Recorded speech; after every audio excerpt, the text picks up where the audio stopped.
Hello,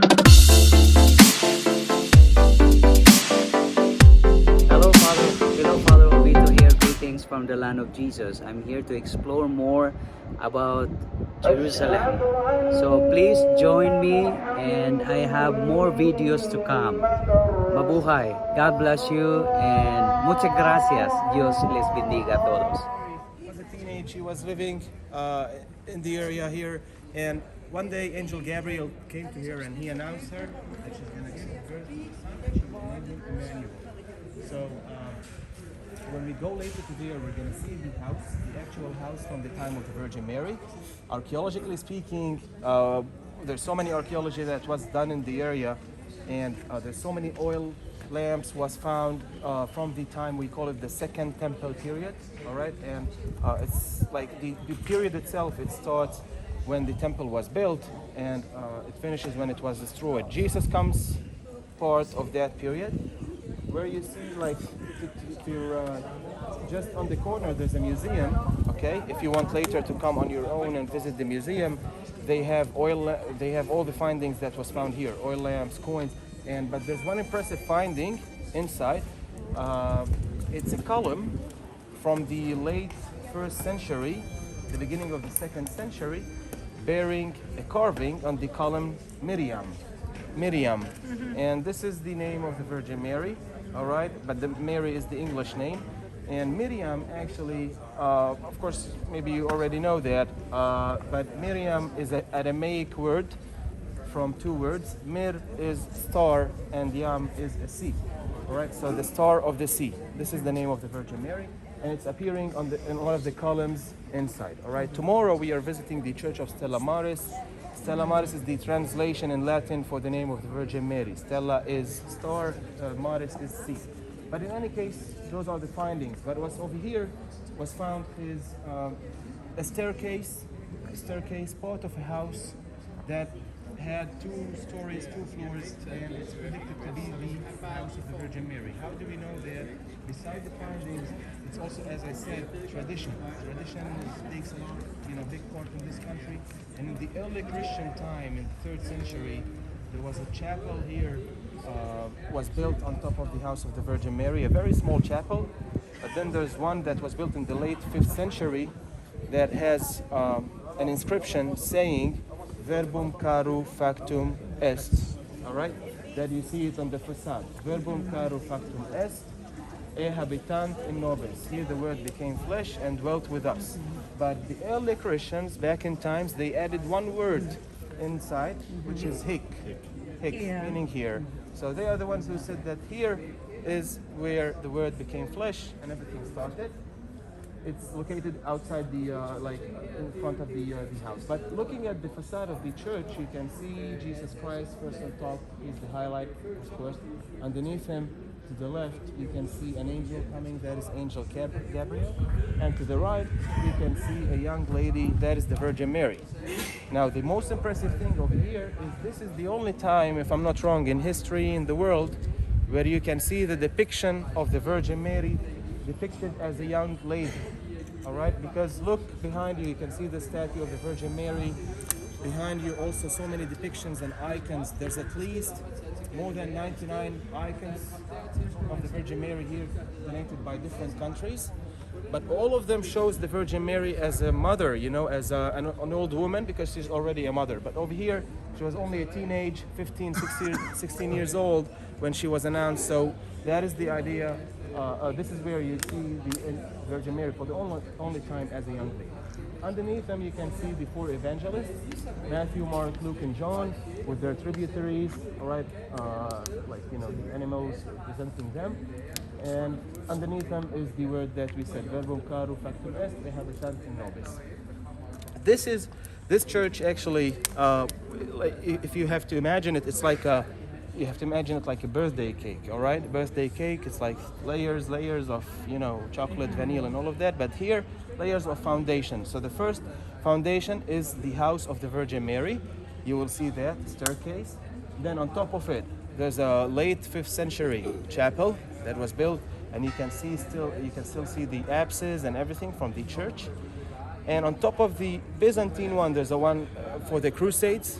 they built a big monastery that you also can still see their walls and their apses of the monastery.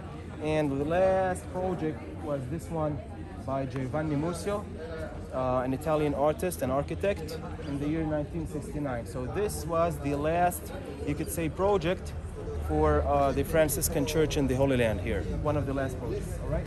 It's a big compound, it's a Franciscan compound, but it has two churches. It has the Church of the Annunciation, and just over there on top, yes, there's this Saint Joseph Church, or the Church of the Holy Family, built on top of remains that was found there from the Second Temple period, showing oil lamps, coins, everything that I said, but also showing a ritual bath, which means a Jewish family.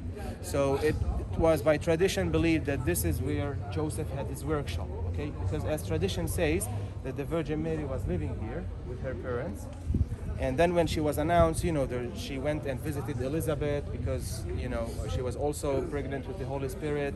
And then it was the birth of Jesus. They went to Egypt and they came back. All right, they wanted to go to Jerusalem.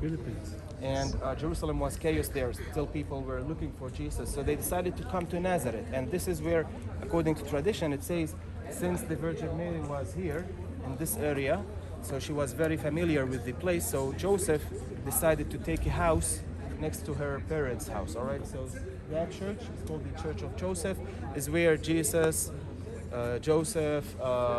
worked, in their workshop, and also where the Holy Family, all of them lived until the age of 30. Jesus moves from here, as written in the book of Mark, chapter 4, if I'm not wrong. He left Nazareth and he went all the way to Capernaum, all right, the place that we've been to. So let us go inside, explore what's over there. But before you go inside, notice this door over here, one of the main doors. You can see the storyline of Jesus Christ. Very, very nice door. So we can identify some of the stories of Jesus' life. For example, the baptism of Jesus by John the Baptist. Jesus is working with his father, in the workshop. The Holy Family is coming back from Egypt towards Nazareth. Jesus is on the Mount of Beatitudes giving the Sermon on the Mount, Matthew 5, 6, 7. The crucifixion of Jesus, the ascension of Jesus, of course, and the most important, the birth of Jesus is in Bethlehem.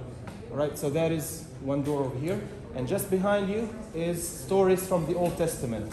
You can see the Noah Ark, for example, here.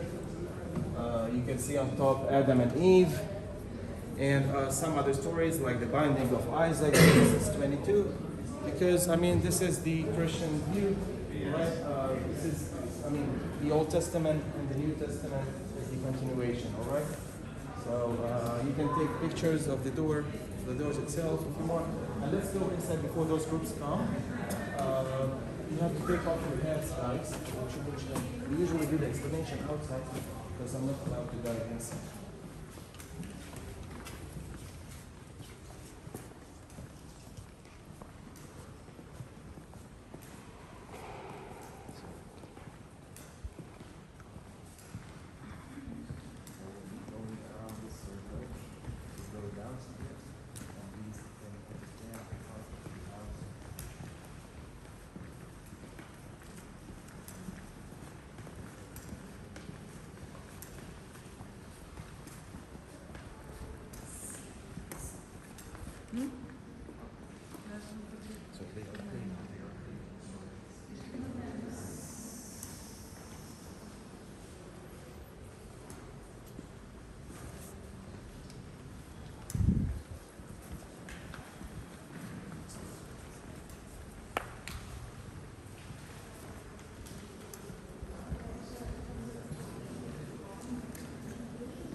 Verbum caro hic factum est. The Word became flesh and dwelt among us. Hail Mary, full of grace, the Lord is with thee. Blessed are you among women, and blessed is the fruit of your womb. Holy Mary, Mother of God, pray for us sinners, now at the hour of our death. Amen. Blessings to all of you.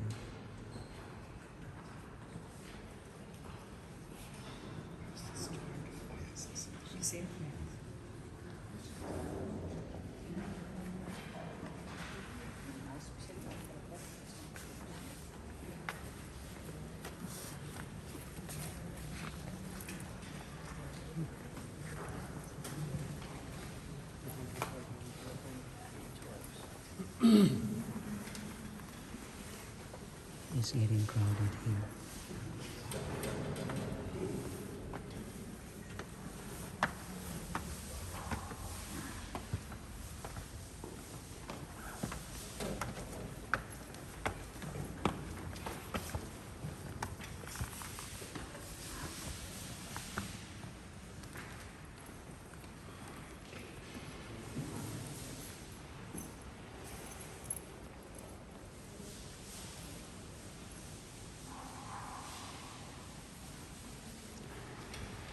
So this is the place where Angel Gabriel announces the birth of our Savior Jesus Christ.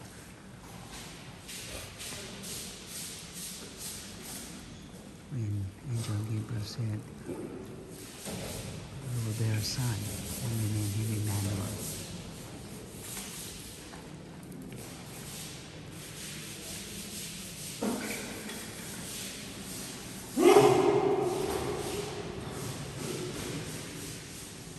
It's a beautiful church here in Nazareth,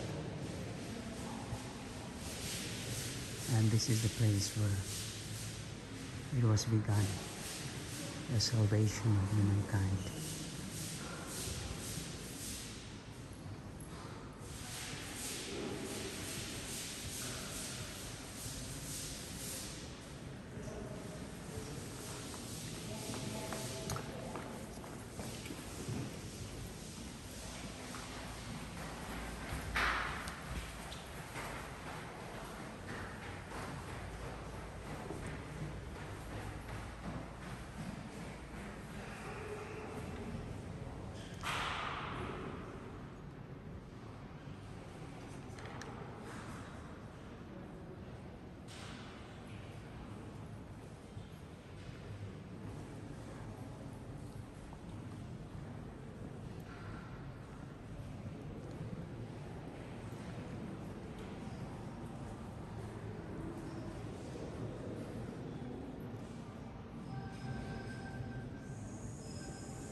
These are the different images of the Blessed Virgin Mother.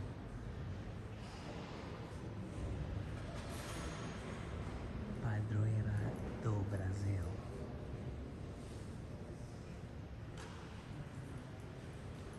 This is the upper Basilica here in Holy Land.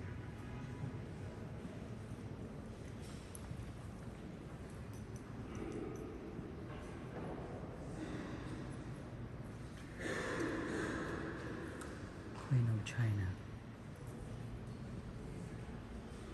is a beautiful image of the Blessed Virgin Mary with a crown and with Jesus, the baby Jesus. Our Lady of Good Health, Santísima Virgen de la Puerta, and the Queen of China. It's fascinating here with the different images of the Blessed Virgin Mary. We'll ask the intercession of the Blessed Virgin Mary for peace in this troubled world, especially in Russia and Ukraine. Peace in our hearts and peace to our families and loved ones.